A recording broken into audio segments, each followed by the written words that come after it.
Welcome back. My name is John Clark. My seventh writing rule is quote original sources. Research reports are so called because they should contain research. But not all research is equally valuable.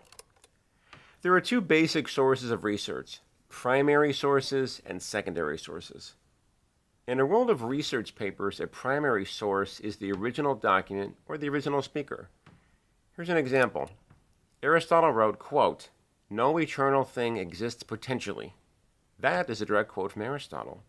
Thus, that is what's called a primary source.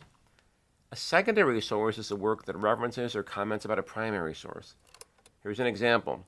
Many years ago, Aristotle commented that if a being has always existed and will always exist, the being has no potential to exist.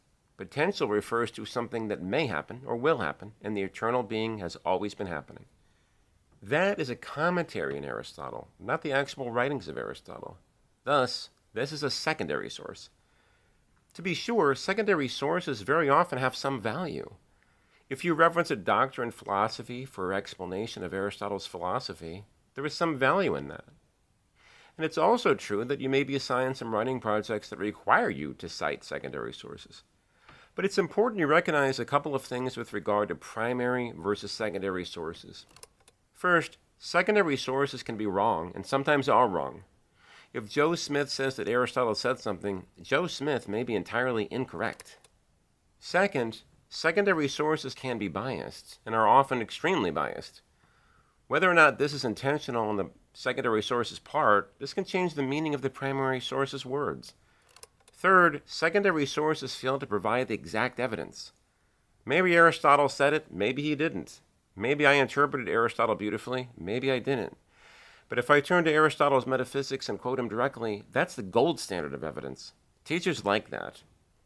Why do teachers like that so much? For one thing, it illustrates that you made an effort. Rather than relying on someone's interpretation of Aristotle, you took the trouble to find his writings and quote him exactly. That illustrates to the teacher that you aren't lazy. Rather, you wanted to get it right. Over the years, I've received many papers that just provide secondary sources, time and time again. Sometimes students quote secondary sources and footnote the same secondary source 10 or 15 times in a row. But once you use 15 ibids in a row, it becomes clear that you didn't write a research report, you wrote a book report. A research paper should include a variety of research.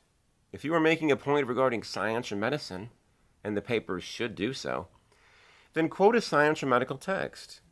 If you're quoting something from a founding father, quote the founding father. If you're quoting Plato's laws, get a copy and quote the original source. Quoting original sources is not only more accurate, but it illustrates that you have done some serious research work.